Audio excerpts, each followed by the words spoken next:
Hola amigos, ¿cómo están? Bienvenidos a La Voz del 21. Mi nombre es Mayra Calderón y hoy vamos a hablar sobre esta información que viene circulando y que parece que ya es una realidad.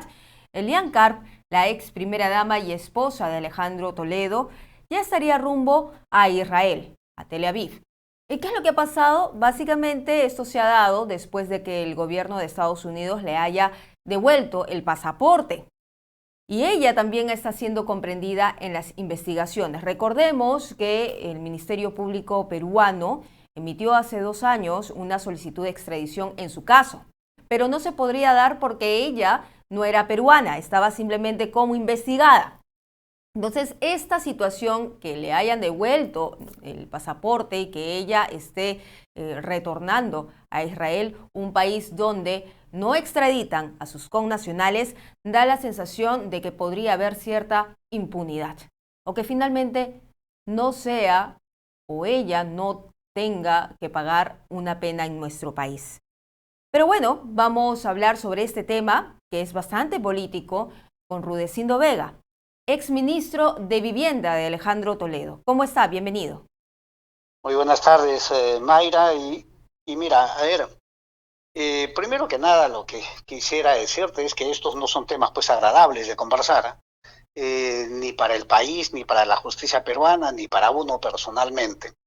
Y lo que yo tendría que decir, como en algún momento lo hemos conversado con ustedes, es que siempre hay que aspirar a que la justicia peruana haga su trabajo y que lo haga bien, y que los que tienen que rendir cuentas a la justicia peruana también lo hagan acá en el Perú. Quizás ese sea el principio fundamental sobre lo cual uno tiene que conversar. Y en este caso en particular, hasta donde yo tengo conocimiento, no tengo el detalle de todo, pero el conocimiento general que uno puede tener, este es un caso en el cual la justicia peruana no ha avanzado tanto, ¿verdad? A Alejandro Toledo lo han traído extraditado al Perú por el caso de la interoceánica.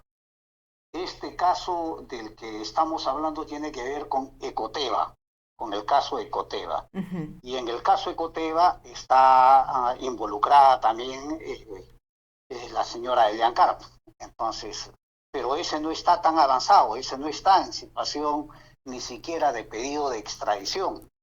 Entonces vamos a decir, si ahí ha existido algún retraso, es un retraso lamentablemente de la justicia peruana, y que hoy podría estarse teniendo una baja justamente por la demora que hay, ¿no? Entonces hay que poner esas cosas en ese contexto para tratar de ver cómo es que ocurren estas cosas y cómo se puede también eludir algún grado de responsabilidad, ¿no? Claro, pero también hay que recordar qué es lo que sucede en el caso de la señora Elian Carp, que ella sabe muy bien que está siendo investigada por el caso Ecoteva, que está engranado también con el caso de la interoceánica, porque lo primero que se supo fueron esas empresas Ecoteva en otros países, en esos paraísos fiscales, y luego estalla el caso Lavajato, pero estalla en Brasil. Y luego empieza a salpicar a los presidentes que se vieron involucrados con esas coimas. Entonces, de todas maneras, un caso está enlazado con el otro. Pero a usted, ¿qué sensación le deja que una ex primera dama que está comprendida en una investigación haya fugado a Israel, aprovechándose que no se ha avanzado en el caso? Te lo acabo de decir, para mí es una sensación desagradable y penosa la labor tanto de demora de la justicia peruana como el acto de eludir de los implicados a la justicia peruana. Eso es lo que hay que decir. Ni los operadores de justicia hicieron bien su chamba y en base a eso hoy se pueden fugar los responsables. Y hay que ponerlo así, hay que decirlo así en ese contexto, porque si no, de lo contrario, terminamos justificando lo que no hay que justificar de nadie, ni de los que hacen su chamba, ni los que se fugan. Eso es lo que estoy tratando de decir, con mucha claridad. Y sí, en algún momento yo mismo lo he declarado y lo he dicho, que para mí este tema del presidente Toledo fue un tema absolutamente penoso, pero que también hay que poner en contexto las cosas de la interoceánica. Claro, ahora todo el mundo dice la interoceánica, la interoceánica, la interoceánica, cuando en su momento la interoceánica fue pedido, avalado y votado casi por todos. Recuerden que eso pasó por el Congreso, fue aprobado por abrumadora mayoría, sí, hasta que creo que fue por unanimidad, incluso con el voto de Keiko Fujimori. Entonces hay que poner las cosas en su contexto, porque si no corremos el riesgo de, de terminar soltando frases que no nos contextualizan bien los casos. Tienen que rendir cuentas, si tienen que ser sentenciados, que sean sentenciados, pero lo que hay que pedir es que la justicia administre justicia. Y administrar justicia es también ser oportuno. No nos podemos pasar años de años procesando y procesando y procesando y procesando, y después a veces ni siquiera acusan, y cuando acusan ni siquiera sentencian, y entonces eso es terrible, no podemos hacer eso. Claro, exministro, yo también le quiero preguntar, ¿cómo se puede interpretar este actuar de la señora Karp?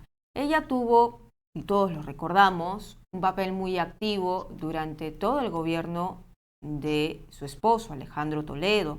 Es más, incluso hasta se ganó la simpatía, pero luego empezaron estas investigaciones y ella, lejos de colaborar, al igual que su esposo, eludieron la justicia por varios años.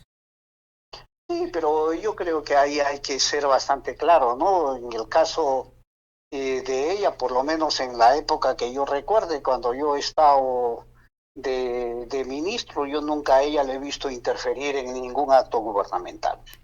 Ella puede haber cumplido su rol de primera dama, puede haber estado muy vinculada, pero yo nunca vi ejercer una interferencia gubernamental. Entonces, claro, pero nadie ha dicho por ejemplo, eso. Eso es algo que yo no podría, por ejemplo, decir porque no me consta, no lo he visto.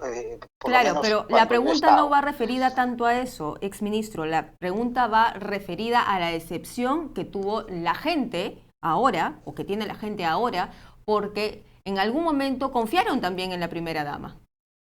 Pero yo te lo vuelvo a decir, y lo vuelvo a decir si quieres por tercera vez, Mayra. O sea, para mí es decepcionante que las personas que están involucradas en un proceso de investigación judicial o en un proceso de acusación judicial eludan su responsabilidad y se fuguen. Y así como soy muy claro en eso, también soy muy claro en decir que también me da pena y cuestiono que los operadores de justicia, que los administradores de justicia en el Perú sean tan lentos que se les escapen las tortugas y que no actúen cuando deben de actuar. ¿Por qué no aceleraron este tema de la extradición? ¿Por qué? Porque si hubieran acelerado adecuadamente, Toledo hubiera venido no solamente por la interoceánica, sino también por el caso de Ecoteva, y quizás ahí también ya hubiera estado involucrada Elian Karp. Pero como no hicieron bien su chamba, Toledo solamente está por la interoceánica y los otros responsables de Ecoteva ya no están. Hay que ser, con esa claridad hay que hablarle también a la gente. Yo lo digo así abiertamente, ¿no? Lo que ella ha hecho está mal y lo que ha hecho la justicia peruana también está mal. Muy bien, exministro. Entonces yo le doy las gracias por estar con nosotros dándonos su punto de vista sobre lo que acabamos de conocer en el caso de la señora Karp, que ella ya estaría viajando a Israel en vista de que hace unos días nada más le devolvieron el pasaporte en Estados Unidos. Muchísimas gracias. Qué ocurrencia, gracias. Bien, era entonces Rudecindo Vega, exministro de Vivienda, que estaba con nosotros analizando el caso de la señora Elian Karp, investigada en el caso Ecoteva. Nosotros vamos a regresar con más información.